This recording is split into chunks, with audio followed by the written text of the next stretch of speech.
فجر کی کل جو جماعت ہوگی وہ 4:35 پہ نماز فجر جو ہے انشاءاللہ کل ہمارے عید کا پڑھ رہے ہوں گے دروازے پہ لکھا بھی ہوا ہے 7:30 بجے انشاءاللہ جماعت شروع ہو جائے. کوشش کی ہے سورج نکلنے کے بعد بھی 5:15 بجے سورج ہے تو اس میں وقت آ رہا ہے. اس سے ہم نے کوشش کی ہے کہ زیادہ ٹائم آپ کو دیا جائے تاکہ پانی کا مسئلہ ہے کوئی مسئلہ ہے اس حوالے سے کوشش کریں کہ تمام نماز فجر جماعت سے ادا کریں اور اس کے بعد سلام پڑھیں گے سب کی بارگاہ میں. اس کے بعد دعا ہوگی گھروں کو جائیں تیاری کریں اور مسجد میں تاکہ 7:30 بجے پورے ٹائم پہ جماعت کھڑی ہو آپ لوگ مسجد میں آ چکے ہوں اور روٹی کے ساتھ ہمارے عید ادا کرتے ہیں.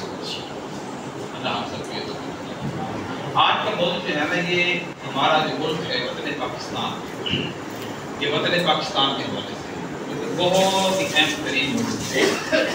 اکثر ہماری نسل کو یا جو بڑے اہم اس کو جانتے ہوں گے نوجوان طبقے کو پتہ نہیں ہے کہ پاکستان کی اہمیت کیا ہے. قربانیاں چلو دی گئی بہت زیادہ قربانیاں دی گئی دریا بہائے گئے بڑی عزتیں لوٹی گئی بڑے نقصان ہوئے ملک مادے وجود میں آیا مگر اکثر لوگوں کو یہ خبر نہیں ہے کہ یہ ملک کیسے بنا کیوں بنا کس نے یہ کوشش کی کس کی کاوش تھی ہے جی.